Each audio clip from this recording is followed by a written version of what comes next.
আমাৰে মইনা খুবয়ে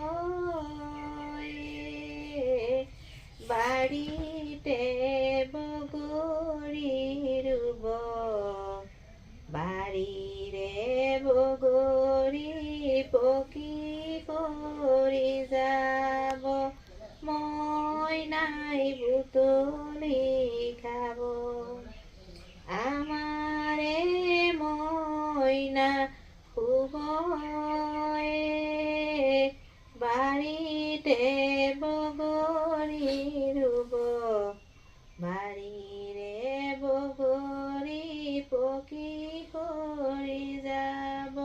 মইনাই বুটলি খাব মানে শুন হয়নে আইতাই বগৰী দিছে ন খাব দে শুন খাবনে ধুনু ধুনু